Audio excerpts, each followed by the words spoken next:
बिस्मिल्लाहिर्रहमानिर्रहीम। अस्सलाम वालेकुम एवरीवन। उम्मीद है कि आप सब खैरियत से होंगे। आज की वीडियो का टॉपिक है मल्टीलिंगुअलिज्म। आज की इस वीडियो में हम मल्टीलिंगुअलिज्म को डिटेल में स्टडी करेंगे। ये लिंग्विस्टिक्स की एक टर्म है जो कि बहुत इंपॉर्टेंट है, अक्सर सोशियो लिंग्विस्टिक्स के पेपर में आ जाती है। इसके अलावा बाइलिंगुअलिज्म को भी देखेंगे, ट्राइलिंगुअलिज्म को भी देखेंगे और इसके साथ साथ मल्टीलिंगुअलिज्म की टाइप्स को भी देखेंगे। पॉलीगॉट क्या होता है इसको समझने की कोशिश करेंगे। कोड स्विचिंग और कोड मिक्सिंग बाइलिंगुअलिज्म मल्टीलिंगुअलिज्म में किस तरीके से इफ़ेक्ट डालती हैं, क्या काजेज़ हैं बाइलिंगुअलिज्म के और मल्टीलिंगुअलिज्म के, क्या एडवांटेजेस हैं मल्टीलिंगुअलिज्म के और डिसएडवांटेजेस। आज की सारी वीडियो के अंदर हम मल्टीलिंगुअलिज्म को डिटेल में देखेंगे और बाइलिंगुअलिज्म इससे मिलता जुलता ही टॉपिक है तो उसको भी लगे हाथ देख लेंगे। पर आज की वीडियो की तरफ जाने से पहले मैं आपको अपना यूट्यूब पे चैनल दिखाना चाहती हूँ।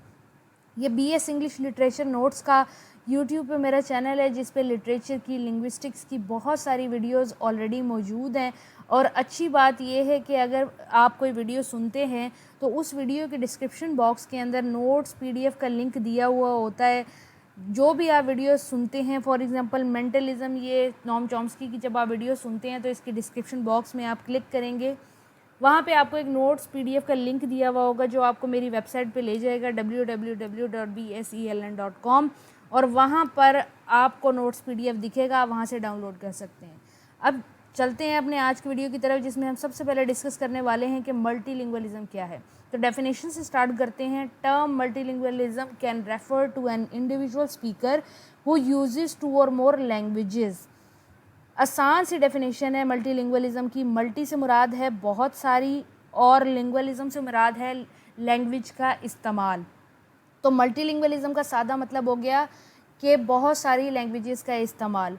मल्टीलिंगुअलिज्म एक टर्म है जिसका मतलब है कि एक ऐसा स्पीकर, एक ऐसा बंदा, एक ऐसा इंसान जो 2 या 2 से ज़ायद लैंग्वेजेस को इस्तेमाल कर सकता हो वो मल्टीलिंगुअल होता है और जो फिनोमेना वो शो कर रहा है वो मल्टीलिंगुअलिज्म है। थोड़ा सा आगे इसकी डेफिनेशन को देखते हैं। A community of speakers in which 2 or more languages are used or speakers of different languages. Multilingualism में क्या होता है कि स्पीकर जो है वो 2 या 2 से ज़ायद लैंग्वेजेस का इस्तेमाल कर रहा होता है सोसाइटी के अंदर।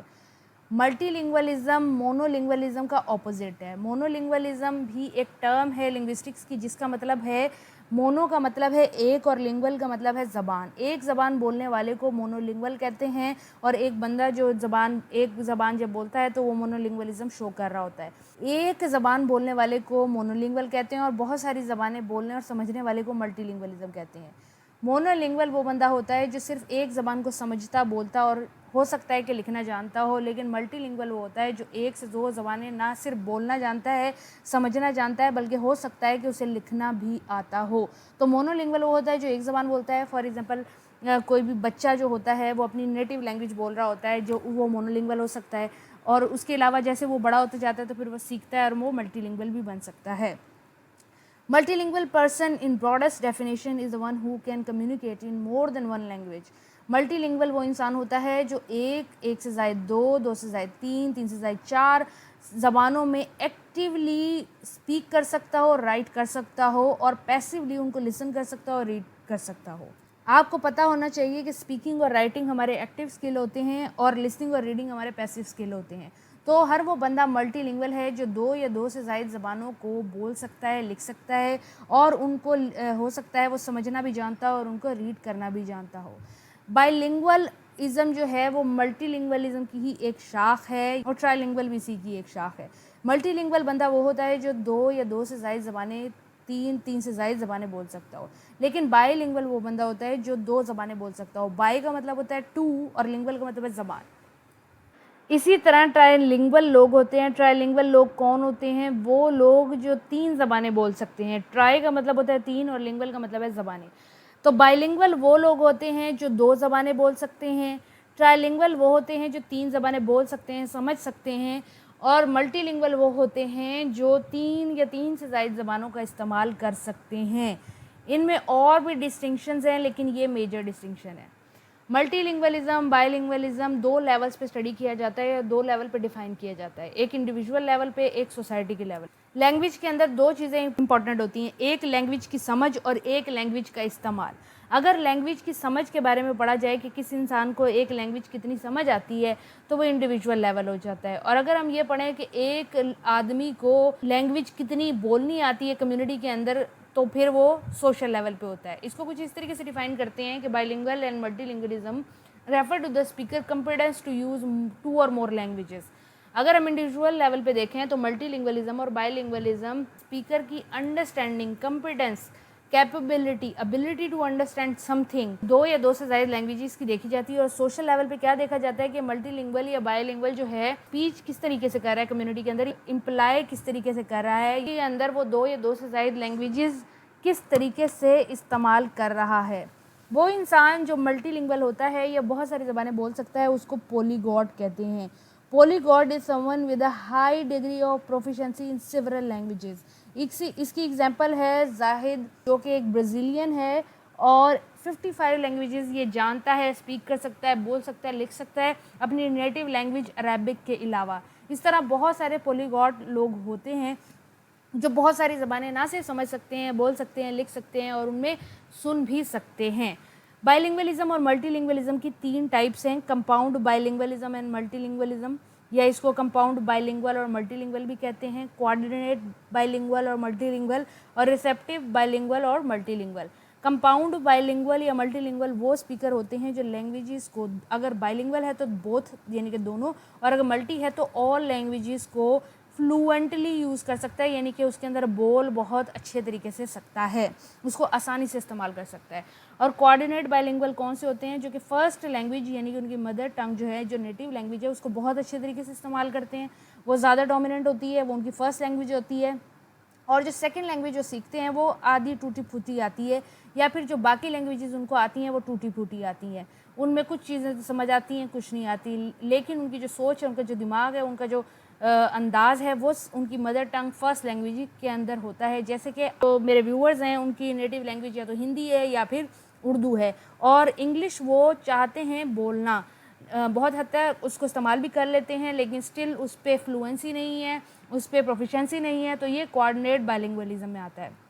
या फिर आप रिसेप्टिव बाइलिंगुअल को डिस्कस कर लेते हैं। मल्टीलिंगुअल भी सेम ही होगा। रिसेप्टिव बाइलिंगुअल वो होते हैं जिनके अंदर सेकंड लैंग्वेज को सिर्फ अंडरस्टैंड करने की एबिलिटी होती है, लेकिन वो उसको स्पीक नहीं कर सकते। रिसेप्टिव बाइलिंगुअल्स वो होते हैं जो लैंग्वेज को समझ तो लेते हैं, सेकंड लैंग्वेज को, जैसे इंग्लिश को समझ तो लेते हैं लेकिन बोल नहीं सकते, वो रिसेप्टिव बाइलिंगुअल्स होते हैं। इसी तरह मल्टीलिंगुअल जो होते हैं, रिसेप्टिव मल्टीलिंगुअल वो होते हैं जो लैंग्वेजेस को, बहुत सारे लैंग्वेजेस को समझ सकते हैं लेकिन उसको बोल नहीं सकते। मल्टीलिंगुअलिज्म जो है वो 2 लेवल्स पे जज किया जाता है, एक कोड मिक्सिंग पे और एक कोड स्विचिंग पे। कोड मिक्सिंग जो है बाइलिंगुअलिज्म में, या बाइलिंगुअल लोग इसको बहुत ज़्यादा इस्तेमाल करते हैं, जिसका मतलब है एक ही जुमले के अंदर 2-3 ज़बानों के लफ्ज़ इस्तेमाल करना। और कोड स्विचिंग ये होता है कि पूरे सेंटेंस या लैंग्वेज को स्वाइप करना, कभी एक लैंग्वेज बोलते हुए दूसरी लैंग्वेज बोलना शुरू कर देना। तो बाइलिंगुअलिज्म में कोड मिक्सिंग ज़्यादा होता है और मल्टीलिंगुअलिज्म में कोड स्विचिंग ज़्यादा होता है। कोड मिक्सिंग क्या होता है कि it emphasis on hybridisation of 2 different languages, दोनों लैंग्वेजेस को या 2 उर्दू और इंग्लिश को रला मिला के अगर आप बोलेंगे तो आप कोड मिक्सिंग कर रहे हैं। जैसे कि मैं अभी हॉस्पिटल से आया हूँ, अब हॉस्पिटल लफ्ज़ है इंग्लिश का और आप बाकी सारा उर्दू बोल रहे हैं, तो ये आपने कोड मिक्सिंग कर दी है। और कोड स्विचिंग ये होता है कि मैं अभी घूम के आ रहा हूँ and I am going to school after that. अब आपने फ़ौरन उर्दू का जुमला बोलते बोलते इंग्लिश में स्वाइप कर लिया, 2 लैंग्वेजेस के बीच में स्वाइप कर रहे हैं, तो ये कोड स्विचिंग है। और ये मल्टीलिंगुअलिज्म में ज़्यादा होता है, कोड स्विचिंग मल्टीलिंगुअलिज्म में ज़्यादा है और कोड मिक्सिंग बाइलिंगुअलिज्म में ज़्यादा है। मल्टीलिंगुअलिज्म और बाइलिंगुअलिज्म के जो काजेज़ हैं उनमें सबसे बड़ा पॉलिटिकल चेंज, या कोई भी अगर आपका कोलोनाइजेशन होता है, रीसेटलमेंट होती है, गवर्नमेंट चेंज होती है, तो लैंग्वेज भी चेंज हो जाती है। रिलीजन, अगर आप कोई रिलीजियस ग्रुप ज्वाइन करते हैं या फिर कोई स्पेसिफिक सोसाइटी ज्वाइन करते हैं जिसमें रिलीजियसली आपको कोई मैनस्क्रिप्ट्स वगैरह पढ़ने पड़ते हैं, तो भी लैंग्वेज चेंज होती है। अगर आप किसी और कल्चर में शादी कर लेते हैं, किसी और कल्चर में जाके रहने लगते हैं, तो वहाँ की लैंग्वेज आपको सीखनी पड़ती है। आजकल आप एजुकेशन की वजह से ही इंग्लिश सीख रहे हैं, अदरवाइज़ आप लोगों का कोई पर्सनल इंटरेस्ट नहीं होता, आप मदर टंग से सेटिस्फाई होते हैं, लेकिन एजुकेशन में प्रॉस्पर करने के लिए आपको सेकंड लैंग्वेज या इंटरनेशनल लैंग्वेज सीखनी पड़ती है।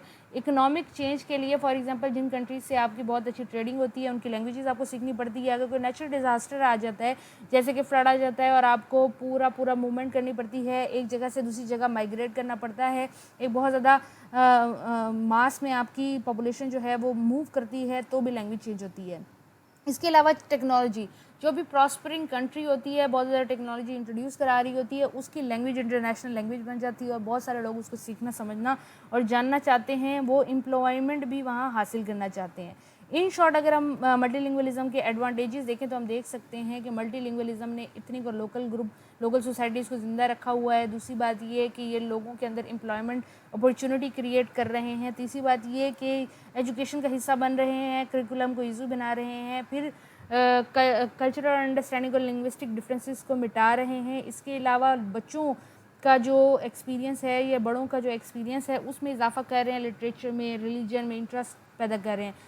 वैसे तो मल्टीलिंगुअलिज्म या बाइलिंगुअलिज्म के कोई नुकसान नहीं हैं, लेकिन अगर देखा जाए तो जो हमारी रीजनल और लोकल लैंग्वेजेस हैं इनको बड़ा नुकसान होता है। जो भी मल्टीलिंगुअलिज्म को अपनाना चाहता है या बाइलिंगुअल बनना चाहता है वो इंटरनेशनल लैंग्वेजेस पे फोकस करता है और अपनी रीजनल और लोकल लैंग्वेजेस पे फोकस नहीं करता, जिसकी वजह से ये लैंग्वेज डेड लैंग्वेज कंसिडर की जा रही हैं।